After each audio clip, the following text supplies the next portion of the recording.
Welcome to another edition of TSA Safety Matters. I'm your host, Greg Kerr from Stakeholder Relations, and today we're with Roger Neat, TSA's Elevating and Amusement Device Director, for a few thoughts of what's happening specific to the industry. So thanks for being with us today, Roger. Thank you.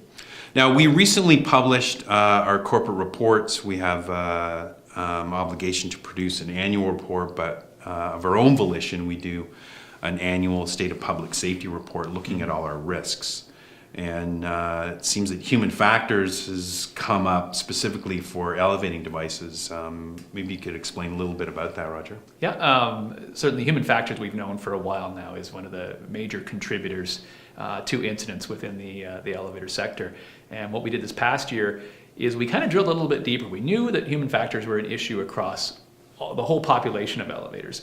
But when we drilled in a little closer and we looked just at seniors and seniors' interactions with elevators, we discovered there was there was definitely an unacceptable level of risk for seniors in retirement homes and long-term care facilities.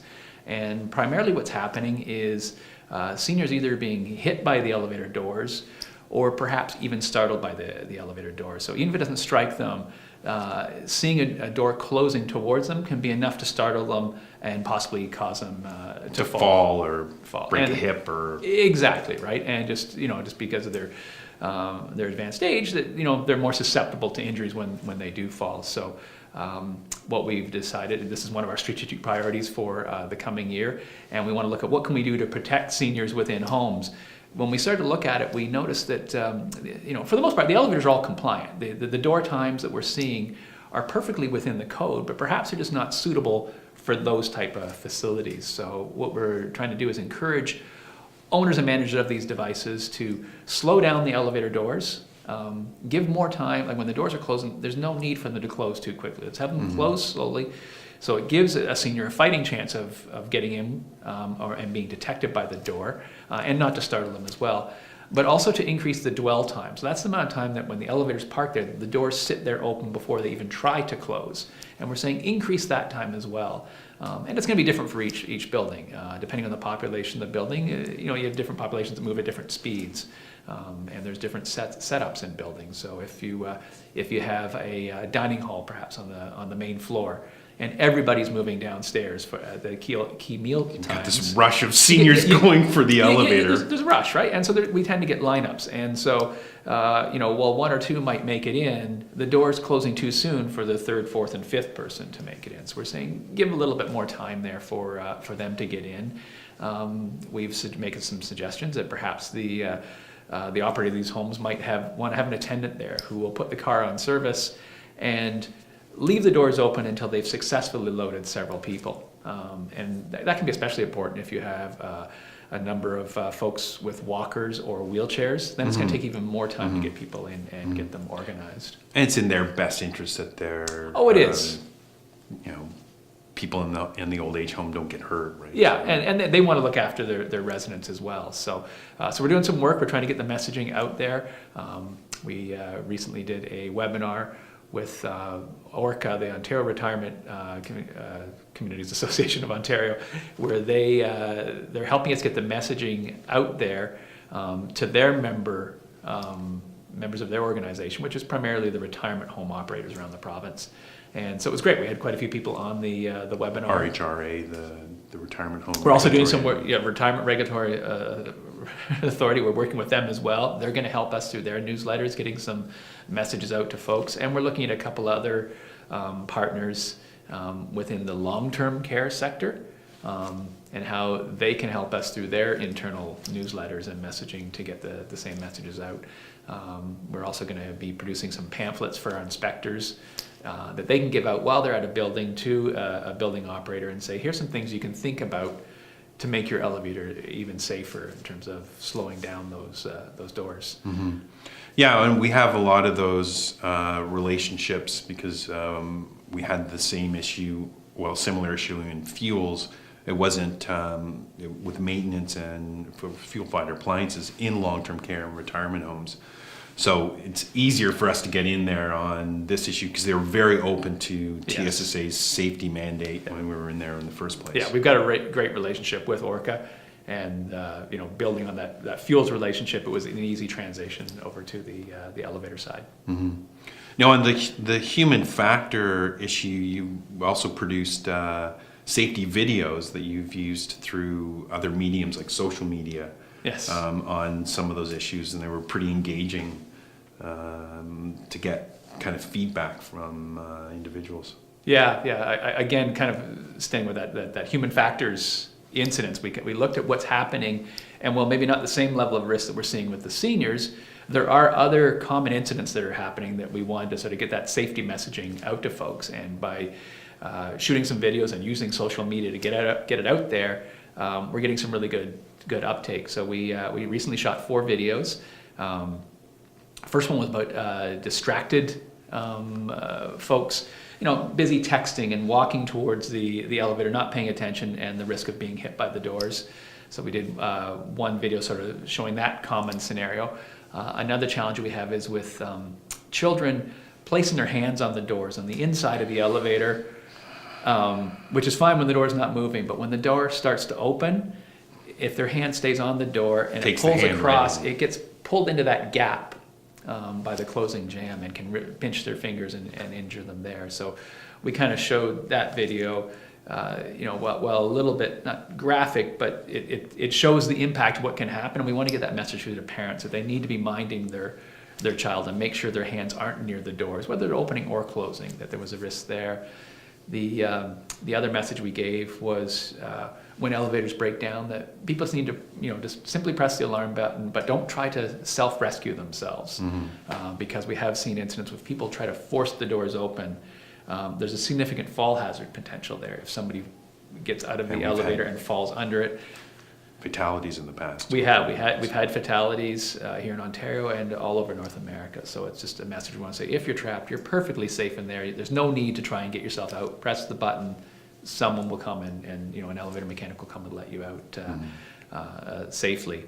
And then the final video we had was around people trying to reopen the doors using their hands, sticking their hands in the door opening rather than pressing the door open button. And if you do it at the last second, there's just not enough time for those big doors to stop rolling forward and reopen, and you can get your hand pinched in there. So it's we were really happy with the videos. We're getting some good uptake on them. It comes on the heels of some similar videos we shot on escalators last year. So we're encouraging folks to go to our website, go to our blog, look at the videos, and share them with as many people as they possibly can. Mm-hmm. Now, we also looked at sort of technical solutions to that specific issue of sticking your hand in the doors. Are we still going down that avenue of helping on both angles with human factors and technical solutions? Yep. We're still looking at sort of engineering solutions, and the market is kind of coming up with some new technologies that instead of just detecting people once they're in that flat plane of the doors, to reach out into the hall to see someone coming and reopen the doors much sooner. Mm-hmm. So there's some neat products that are coming to the market now. We've been working on the code committees to make sure that the codes recognize and accept that new technology. So the codes will be updated shortly, and we'll embrace that new technology as it comes in, because I think it'll make it a lot safer around doors with that sort of advanced warning. Excellent. I know compliance is a big issue for you, and we've tried a variety of different approaches to encourage getting maintenance done, annual tests, and being proactive with safety. You've developed a kind of strategy towards mitigating that. Maybe you'd like to share some of the highlights for that. Yeah. Compliance has sort of been a long-standing challenge for us, where when we look at our data over the years, we've been seeing a sort of a continual decline in terms of elevator companies and owners doing the maintenance that needs to be done in order to ensure the safety of those devices. And we've been working with the elevator industry, asking them to put in place new processes so that's actually happening. And some companies have certainly done that and really stepped up and are doing a great job. But we unfortunately still have some companies who don't seem to be doing, or certainly aren't doing enough to ensure that maintenance is happening. There's the regular maintenance, plus there's some yearly tests and 5-year tests, which are some of the most common directions we've been writing with some companies. So we've met with those companies. We've sent some clear messages that we expect them to make some change. And for those that don't seem to be heading in the right direction, we've pursued some prosecutions. We've had several successful prosecutions lately that have been in the news. And we're hoping that those prosecutions and the associated fines will act as a deterrent to those organizations and others. And we've set legal precedent of where we're actually prosecuting for not meeting those maintenance requirements. Exactly, and that's what we want to do. We want to send a very clear message to them. We expect you to do this, and we've asked you, and you didn't, and these are some of the repercussions. We're also looking at some other tools we have under the Act where that we can have maybe even more timely compliance and effect rather than waiting for something to move its way through the courts, and that's the restrictions of licenses. So if we find any company that is still continually not doing their maintenance or their testing, we're looking to put restrictions on their license, not to outright cancel their license, but to put restrictions and say, okay, you can no longer sell new construction work. You can no longer do any modernizations, any service work. Basically say to them, your business is frozen. You can only maintain what you've got. You can't even take on any new maintenance contracts. And the idea there is we want those companies to show us that they can actually properly maintain the devices they already have before they grow their business into anything else. Because unfortunately, some companies are choosing growth ahead of ensuring that the safety of their existing devices. And that's getting, I think, more public attention on the sort of other angle of that. There's been this issue of elevator availability. Yes. Now, we were commissioned by the Ministry of Government Consumer Services to do this report, which we're going to be issuing shortly. Yep. We spent a lot of time over the last few months working on that report for the government. And certainly maintenance is a key component of elevator availability. If the maintenance isn't getting done, then there's a greater likelihood that the elevators are going to break down. They won't be available when someone needs them. But there's a lot of aspects and moving parts to the drivers behind availability. We're looking forward to see the results from Justice Cunningham and his recommendations to the government. And we'll wait shortly to see which path the government takes with those recommendations. I guess the part of the issue is it's not just inconvenience. It's like I have to wait for my elevator. It's all along issues where there is a risk, whether it's paramedics trying to get up to save somebody, or in, for example, long-term care or retirement home, those kinds of issues. But I guess what Cunningham's report hopefully addresses anyway is how frequently those happen and what are the issues and where the government and TSA should stand on it. Yeah.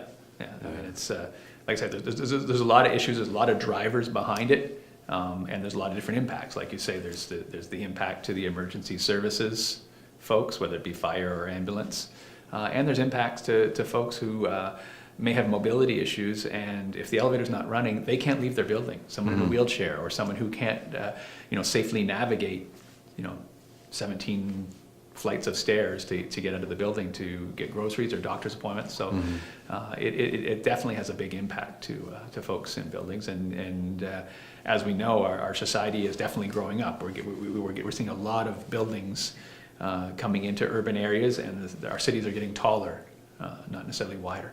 Yes. Yeah. Well, we recently had our annual general meeting in Ottawa this year for the first time. And each year we showcase our safety award winners. Yes. And these are individuals or businesses that have a similar sort of safety mandate as TSSA, and we want to recognize their behaviors in doing so. And one of our winners was in escalators. Yeah, the Escalator Handrail Company. We were really happy to see them as chosen as one of the winners. They've done a pretty neat thing by helping us in trying to get our safety messages out. they've embedded the key safety messages for escalators right in the handrail. So when people are looking at the handrail and hanging on to it, there's our safety message right there. It was an innovative way of doing that, and it just sort of shows that safety culture that company has, and I think they're well deserving of the award. Excellent. Yeah. Yeah, well, there's a lot going on, and we're coming up to the holiday season, so I guess we want to remind people that, you know, when you're running for the elevator, to safety first, right? Slow down. Yes. Yeah. Don't rush the doors. Yeah. Yeah. Excellent. Well, thanks for being with us today, Roger. Thank you. Stay tuned for more TSA Safety Matters.